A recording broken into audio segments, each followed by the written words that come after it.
महाराष्ट्रामध्ये अनेक विविध प्रशासकीय सरकारी लोकनियुक्त अशा पद्धतीचे अनेक वर्षाचे पद घोषवलेले प्रशासनावर एक चांगल्या अशा पद्धतीचा ज्याला पगडा म्हणतात त्या प्रशासनातला जो प्रदीर्घ असा आयुष्यात त्यांनी घालवलं आणि आमच्या सगळ्या नवीन पिढीच्या कार्यकर्त्यांचे मार्गदर्शक माझे मार्गदर्शक माझ्या तालुक्यातले नेते महाराष्ट्राचे नेते माननीय भास्करराव पाटील खतगावकर साहेब यांचं सगळ्यांनी टाळ्याच्या गजरात अभिनंदन केलं। खरं तर दादांच्या जीवनावरचा जर आलेख पाहायला गेला तर तुम्ही कोणी जेवढा अभ्यास केला असेल तेवढा सगळ्यात जास्त अभ्यास मी दादाचा केलेला आहे। कारण मी जसा MBBS होऊन आलो बाहेर त्यांनी मला दिले लग्नाच्या वेळेस स्टेथोस्कोप दिला, तपासाचे यंत्र दिलं, हृदय तपासायची मशीन दिली।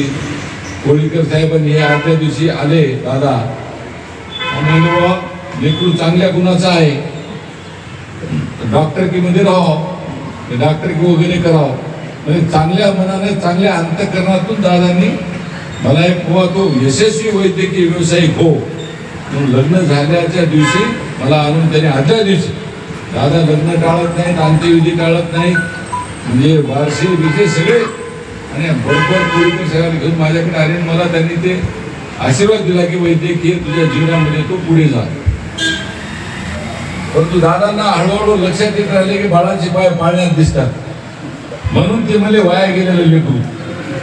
तसे ते वडीलकीचा अधिकार आहे, माझे वडील तेच म्हणायचे आणि ते तेच म्हणतात।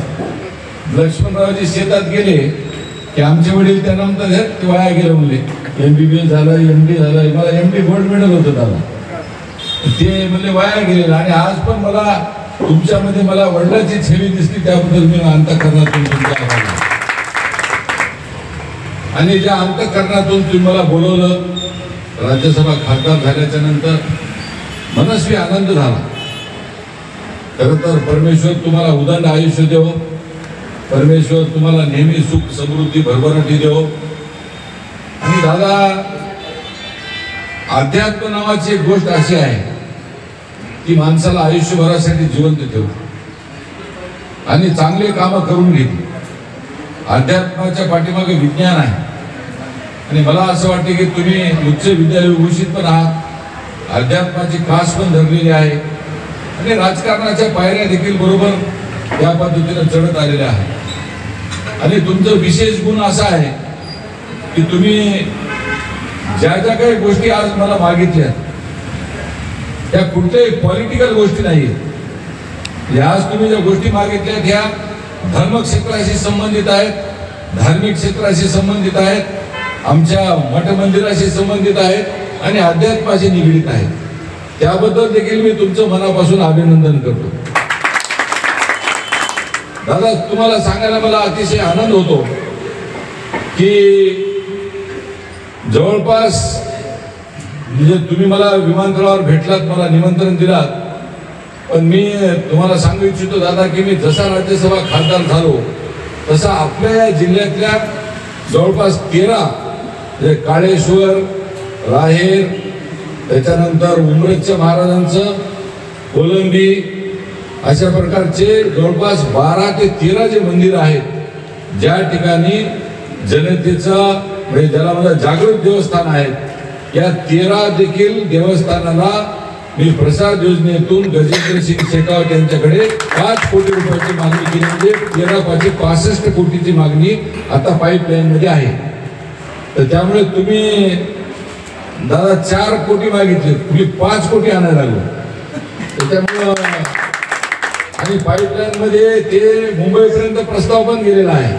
आता तो मुंबईवरून केंद्र शासनाकडे जाईल आणि ह्याच्यामध्ये तुम्ही म्हणल्यानंतर मी परत गेलो घरी ऑफिसला तयार म्हणलं ते शंभूराजे देसाईची फाईल काढून, तर शंभूराजे देसाईंच्या फाईलमध्ये रामकुंड देखील त्याला 1 कोटी रुपये मागितलेत। आता तुम्ही म्हणल्यामुळे अजून बाकीचे 2 कोटी रुपये मागतो। त्यामुळे तुमच्यासारखाच मला देखील अध्यात्माबद्दल आकर्षण आहे आणि तुमच्या अनेक वाटचालींमध्ये जेव्हा तुम्ही भारतीय जनता पार्टीत होतात तेव्हा आपल्या सोबत सगळ्या पक्षामध्ये होतात तेव्हा आपण एकमेकांसोबत तुमचं आणि माझं नातं हे ऋणानुबंधात राहिलेलं आहे.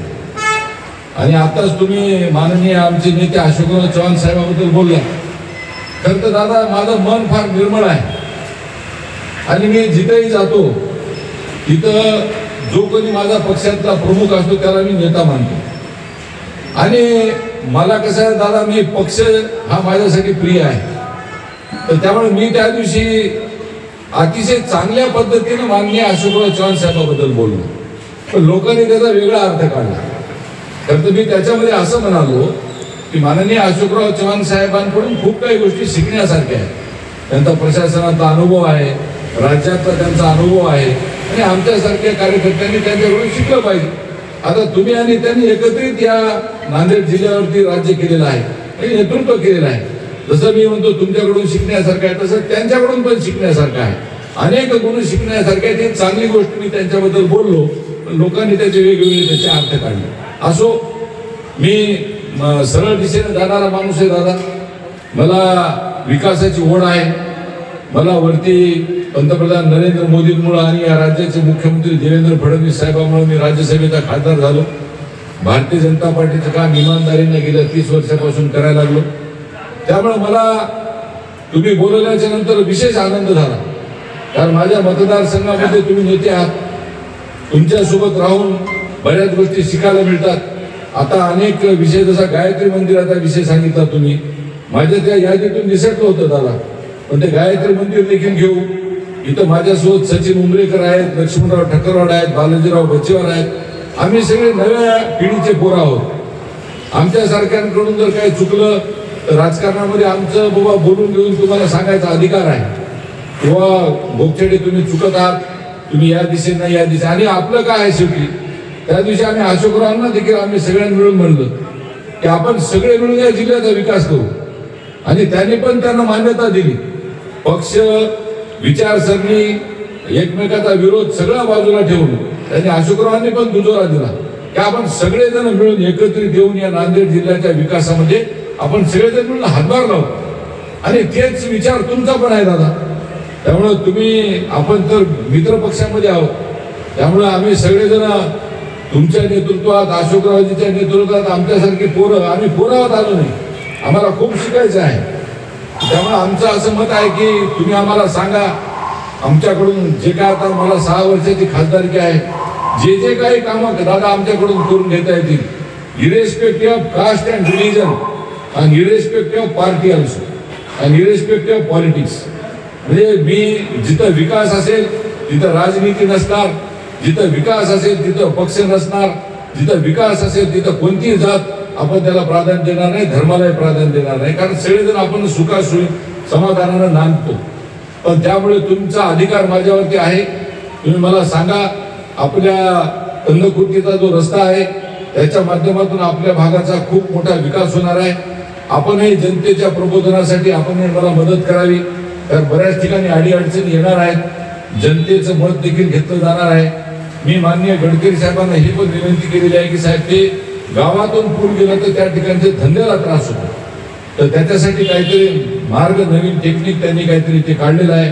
ते पण टेक्निक आमच्या इथे महिना 2 महिने उशीर होऊ द्या, पण आमचा व्यापार नरशीतला, गडग्यातला, मुखेडचा, जाम जळकोटचा, आमच्या बिलोलीतला, कासराळीतला, पाचपिपळीतला, नागरीतला, कुंडलवाडीतला, रस्त्यावरचा आमचा व्यापार, आमच्या लोकांचं जे पोट ज्याच्यावर चालते ते बंद पडू नये. त्याच्या माध्यमातून म्हणजे विकासही व्हावा आणि आमच्या व्यापाऱ्यांनाही त्रास होऊ नये, अशा पद्धतीने पण त्यांना मी विनंती केलेली आहे. दुसरे, आपलं सगळी आदमपूर तुम्ही मला म्हणलात, तो पण दादा तुमच्या आशीर्वादानं तो मान्य झालेला आहे आणि त्याचंही काम आता बहुतेक गतीने तो पुढे येणार आहे. त्यामुळे त्याच्या पाठीमागे तर तुमचाच सिंहाचा वाटा आहे आणि तुम्हीच ते गडकरी साहेबांना भेटून, मला वाटतं तुम्ही आणि प्रतापराव असं काहीतरी का तुम्हीच करून आणलेला आहे. सगळीचा आदमपूर ते मान्य प्रमोद देशमुखांपेक्षा तुम्ही ते स्वतः पुढाकार घेतला होता आणि तुम्ही तो रस्ता मंजूर करून आणला.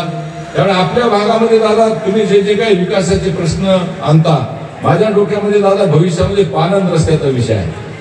माझ्या डोक्यामध्ये आपल्याला इकडून मांजरा इकडून गोदावरी आपल्याला चौचौकडून घेरल्यामुळं आपल्या अनेक ठिकाणचे रस्ते पूल वाहून जातात। तर भविष्यात मजबूत अशा पद्धतीचे पूल बांधणे, मजबूत अशा पद्धतीचे CRF मधून रस्ते आणणे आणि आपल्या भागामध्ये पानन रस्ते चांगले आणणे आणि त्याच्यासोबतच जोडून मला असं विनंती करायची दादा की आपल्या भागामध्ये तुम्ही काही प्रश्न मला थोड्या वेळापूर्वी सांगितला, रोजगाराचा विषय आहे।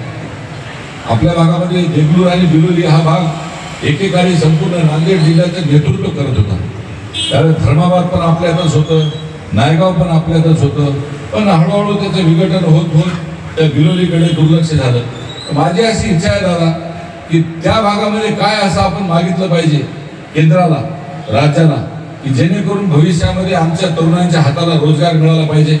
आमच्या भागातल्या तरुणांना कुठल्या ना कुठल्या माध्यमातून स्वयंरोजगार, उद्योग असा काय करता येईल। तुम्ही दादा तसं पाहायला गेलं तर मी Indian council of agriculture research इन्स्टिट्यूटला माननीय प्रधानमंत्र्यांना पण भेटलो आणि माननीय शिवराज सिंग चौहान साहेबांना भेटलो। काल परवा माननीय अमित शाह साहेब आले होते, फडणवीस साहेब आले होते, त्यांनाही मी विनंती केली की आमची ड्रायलँड आहे, माती पाणी पकडत नाही, त्यामुळे ॲग्रिकल्चर रिसर्च मध्ये आमच्या शेतकऱ्यांना कोणत्या वेळेस कोणतं पीक घ्यावं, हवामानाचा अंदाज कळत नाही आणि त्या अंदाजाच्या आधारावर कसं पीक कोणत्या काळात घ्यावं याचं मार्गदर्शन करायला इंडियन काउन्सिल ऑफ ॲग्रिकल्चर रिसर्चचे हैदराबादला इन्स्टिट्यूट आहे। तर त्या इन्स्टिट्यूटचं जर केंद्र तुम्ही बिलोली किंवा देगलूर या भागामध्ये दिलं तर ते घराघरामध्ये शास्त्रज्ञ जातील, फुकटमध्ये त्यांना ते सांगतील, अरे बाबा असं नाही असं करा। आमच्या भागामध्ये ते पण एक समृद्ध होण्याच्या दृष्टिकोनातून तो पण एक मार्ग मी त्याच्या संदर्भात त्यांना मागितलेला आहे। मी तसं पाहिलं तर अनेक मागण्या केल्या आहेत आता ते पाईपलाईन मध्ये येणं, त्याचा पाठपुरावा करणं आणि आल्याच्या नंतर त्याचा फॉलोअप घेणं, ह्या सगळ्या गोष्टी मी स्वतः करायला लागलो। पण यासाठी तुमच्या सगळ्यांची मला मदतीची गरज आहे। मी दादा एक मिल्क डेअरीच्या संदर्भातल्या एक कार्यशाळा घेतली, 300 ते 400 गावातल्या शेतकऱ्यांना बोलून घेऊन प्रत्येक गावामध्ये दूध संघ स्थापन करा आणि त्याला जोडून बायोगॅस पण करा आणि मी खासदारकीचा निधी जो कोणी त्या गावात दूध संघ स्थापन करेल त्याला मी माझे 10 लाख रुपये द्यायचं मी त्या ठिकाणी आश्वासन दिलेलं आहे। कारण माझी अशी इच्छा आहे की सुरुवातीला आपण प्रायोगिक तत्वावर त्याला अमित शहाजींनी पण मिल्क फेडरेशनच्या माध्यमातून जसं अमूल आहे, आनंद आहे, तसं त्यांनी पण मदत करायची तयारी आहे। मी बोला साहब इतना बड़ा हमारे से नहीं होता, हम छोटा छोटा करके आगे जाएंगे। म्हणजे 30-40 आपले जे गाव आहेत, जसं तुमचं रामतीर्थ सर्कल आहे, लोहगाव सर्कल आहे, आरडी सर्कल आहे, सगरोळी सर्कल आहे, या गावातल्या शेतकऱ्यांनी जर थोडं थोडं करीत जर दूध संघ गावात स्थापन केला तर एक मिल्क डेअरी आपल्याला हळूहळू तिथं शासनाच्या माध्यमातून ती उभी करून माझा खासदारकीचा निधी, शासनाचा निधी असं करून आपण त्याला सेल्फ सस्टेन करून त्याला बायोगॅसची जर जोड लावली तर त्या गावातले शेतकरी आणि पोरं, आमच्या शेतकऱ्यांचे लेकरं हे भविष्यामध्ये स्वतःच्या पायावर उभे टाकू शकतात अशी एक मागणी माझ्या मनामध्ये आहे। ती प्रत्यक्षात आणायला उशीर होतोय, पण आम्ही त्याच्या पाठीमागे जिद्दीने मागे लागलेलो आहोत। तुमच्या आशीर्वादाची आम्हाला त्याच्यासाठी गरज आहे। शेवटी दादा हे राजकारण चालतच असतं, माणसांमधलं जे एकमेकातलं जे नातं आहे, ऋणानुबंध आहे आणि एकमेकाची जी आत्मीयता आहे ती जास्त महत्वाची असते। ज्या पद्धतीने तुम्ही देवाची पूजा करता त्या पद्धतीने माझे वडील म्हणायचे, अरे मंदिरातला देव शोधू नको, माणसातला देव शोध। त्यामुळे दादा आपण देखील सगळेजण राजकारणातले वेगवेगळ्या पक्षातली माणसं आहोत, पण आपण मैत्रीपूर्ण याच्यातले आहोत, युतीतले आहोत, एकत्रित आपण सगळे मिळून लढणार आहोत। आपण सगळ्यांनी एकमेकांबद्दल प्रेम, सद्भावना आणि आत्मीयता एकत्रित ठेवून त्या चांगल्या विषयासाठी आपण जर समजा एकत्र आलो तर आपण या जिल्ह्याचा आपण कायापालट करू शकतो। आणि मी परमेश्वराला प्रार्थना करेन की तुम्हाला उदंड आयुष्य मिळो, जेणेकरून या नांदेड जिल्ह्याच्या विकासाचं स्वप्न जे तुम्ही पाहिलेलं आहे, अशोकरावजीने जे पाहिलेलं आहे, आपण सगळेजण मिळून एक चांगलं शिवधनुष्य आपण उचलून आपण सगळ्या कार्यकर्त्यांनी मिळून सगळे एकमेकातले मतभेद सगळे बाजूला ठेवून आपण ताकदीनं, खरं तर मी खूप वयानं लहान आहे, सामान्य कार्यकर्ता आहे, पण माझी अशी इच्छा आहे की जेव्हा विकासाचे विषय येईल त्यावेळेस आपण सगळे आपसातले सगळे किल्लीज बाजूला ठेवून आपण एकत्रित येऊन सगळ्या ताकदीने या जिल्ह्याला नंबर 1चा जिल्हा बनवण्याच्या दृष्टिकोनातून आपण प्रयत्न करूयात, एवढीच आपल्या चरणी मी प्रार्थना करतो आणि थांबतो। धन्यवाद।